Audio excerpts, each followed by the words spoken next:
Hello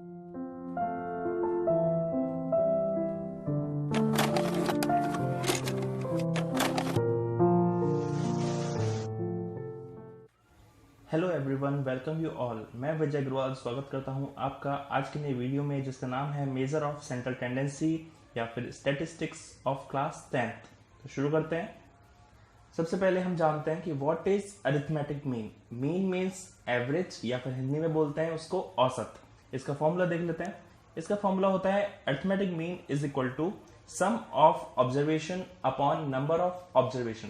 question में आपको जितनी भी ऑब्जर्वेशन देगा उसका अगर उसके टोटल नंबर ऑफ ऑब्जर्वेशन में डिवाइड दे देंगे तो आपका अरिथमेटिक मीन निकल जाएगा। इसका फायदा क्या होता है? सबसे पहले हम जानते हैं कि अगर किसी भी क्रिकेटर की बात हम करें तो कोई पहले मैच में 100 बना रहा है, फिर 0 बना रहा है, फिर 50 बना रहा है, फिर 100 बना रहा है, फिर 90 बना रहा है, तो उसका आकलन कैसे करें? हम उसका आकलन उसके एवरेज, उसके औसत से कर सकते हैं। उसका एवरेज जितना अच्छा होगा वो प्लेयर भी उतना ही अच्छा होगा, और जिसका एवरेज कितना कम होगा वो प्लेयर भी उतना ही सही नहीं होगा। तो शुरू करते हैं हमारे फर्स्ट क्वेश्चन से।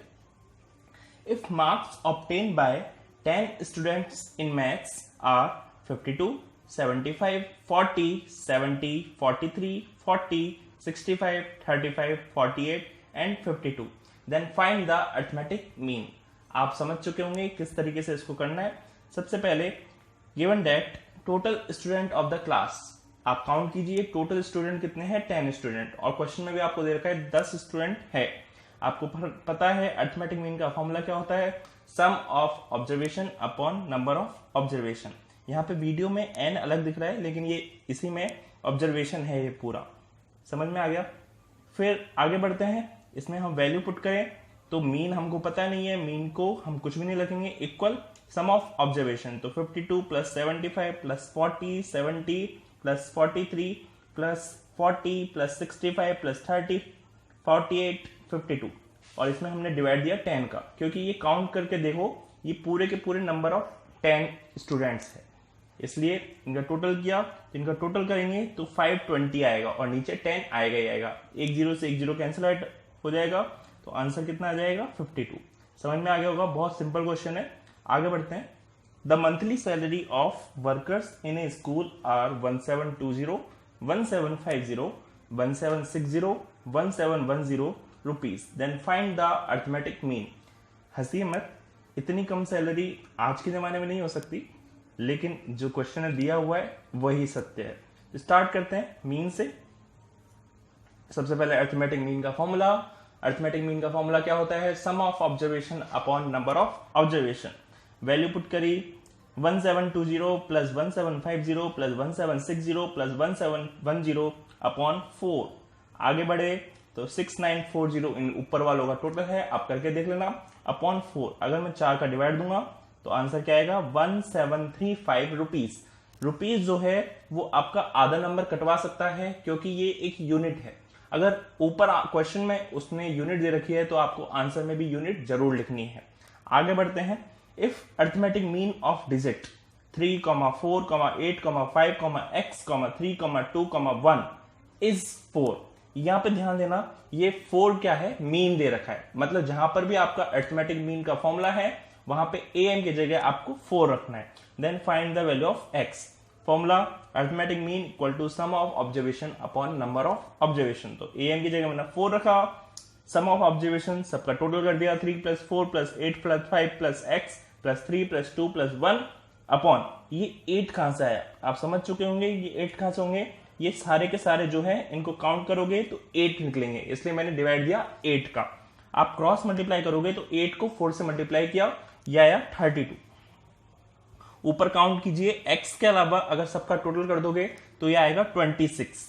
26 को मैंने उधर ट्रांसपोज किया तो प्लस का साइन है, उधर जाके क्या हो जाएगा माइनस का, तो केवल 26 उधर जाएगा, माइनस का हो जाएगा 32 माइनस 26, और इधर बचेगा x। 32 में से 26 गया तो 6 बचा। अब 6 बराबर x लिखना तो सही नहीं है, तो मैंने क्या लिखा, x बराबर 6। Okay, next question. The average of 5 number is 18.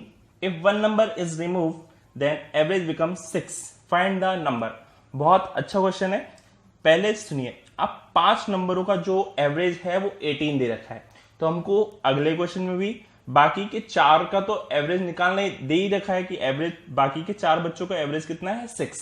तो हम क्या करते हैं, जो 5वां नंबर है उसको x मान लेते हैं। तो उसको वैल्यू कैसे पुट करेंगे, पहले 18, सबसे पहले 18 रख रखा है। अब सम ऑफ 4 ऑब्जर्वेशन प्लस x, मतलब 5 नंबरों का एवरेज दे रखा है। तो मैंने क्या किया, 4 नंबर ले लिए और x अलग ले लिया अपॉन 5 क्यों किया, क्योंकि 5 नंबरों का हम एवरेज निकाल रहे हैं। क्रॉस मल्टीप्लाई किया तो 18 5 से कितना हो गया 90। सम ऑफ 4 नंबर प्लस x, इसको मैंने इक्वेशन 1 मान लिया। समझ में आया? तो आगे बढ़ते हैं। आगे सेकंड इक्वेशन में इफ 1 नंबर इज रिमूव, मतलब x को हटा देना है, x को नहीं लेना है अगले में। तो हमने किया 16 equal to sum of 4 number. आप थोड़ा सा देखना, ये 6 नहीं है, ये 16 है अकॉर्डिंग टू क्वेश्चन। मैंने क्रॉस मल्टीप्लाई किया तो 16 4 जा हो गया 64 equal to sum of 4 number, ये हो गया इक्वेशन 2। अब इक्वेशन 2 और इक्वेशन 1 से क्या किया, मैंने वैल्यू पुट करी कि यहां पे जो सम ऑफ ऑब्जर्वेशन की वैल्यू 64 है, इसको मैंने यहां पे पुट कर दिया। तो 90 का 90 equal to sum of 4 number कितना है 64। तो 64 और प्लस x, तो मैंने यहां पे भी प्लस x रख दिया। 64 प्लस का है तो उधर गया, क्या हो गया माइनस का। तो आगे बढ़िया, 90 माइनस 64, 90 में से 64 जाएगा तो x बराबर बचेगा 26। समझ में आया आप सभी के? आगे बढ़ते हैं। The average monthly salary of 5 employees of a school is ₹3000। After retirement of 1 employee, average salary of remaining becomes ₹3200। What was the salary of 5th employee at the time of retirement? सबसे पहले आप समझिए, let salary of 5th employee is x। समझ में आया? तो हमने पिछले वाले क्वेश्चन की तरह ही इसको किया। 3000 equal to sum of salary of 4 employee plus x।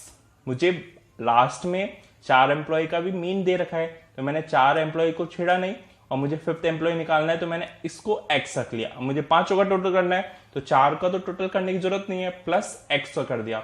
Upon 5 क्यों लिखा, क्योंकि मैं एवरेज 5 नंबर का ही निकाल रहा हूं। अब मैं क्रॉस मल्टीप्लाई करूंगा तो 5 को 3000 से मल्टीप्लाई किया तो कितना आया 15000 और sum of salary of 4 employees plus x, इसको मैंने क्या मान लिया इक्वेशन 1। अब सेकंड जो इक्वेशन है उससे क्या कह रहा है कि अगर जो 5वां एम्प्लॉय वो चला जाए तो जो मीन बचेगा वो बचेगा 3200। समझे? 3200 equal to sum of salary of 4 employee upon 4। समझ में आया? थोड़ा सा यहाँ पे थोड़ा सा और डिस्कस करते हैं कि ये 4 क्यों आया। ये 4 इसलिए आया क्योंकि जो अब एम्प्लॉय बचे हैं वो 4 ही एम्प्लॉय बचे हैं। क्रॉस मल्टीप्लाई करते हैं, 3200 को अगर 4 से मल्टीप्लाई करेंगे तो आंसर आएगा 12800 और इधर बचेगा सम ऑफ 4 एम्प्लॉयज। ठीक है, अब इक्वेशन 2 की वैल्यू मैं इक्वेशन 1 में रखूंगा। तो यहां पे जो सम ऑफ सैलरी ऑफ 4 एम्प्लॉयज लिखा हुआ है इक्वेशन 1 में, इसकी वैल्यू मैं रख दूंगा 12800, जैसा कि हमने पिछले क्वेश्चन में किया था। तो मैंने वैल्यू पुट करी 15000 इक्वल टू 12800 प्लस x। अब आपको पता है ट्रांसपोजिंग करूंगा, 12800 अगर उधर जाएगा तो क्या हो जाएगा माइनस का। 15000 माइनस 12800 इक्वल टू x। तो ये आंसर बचेगा, क्या बचेगा x इक्वल टू 2200। यहां पे भी ध्यान दीजिएगा, मैंने यूनिट लिखा है, अगर मैंने लिखा है तो कि आपको भी लिखना है क्योंकि आप मेरे ही स्टूडेंट हो। Thank you.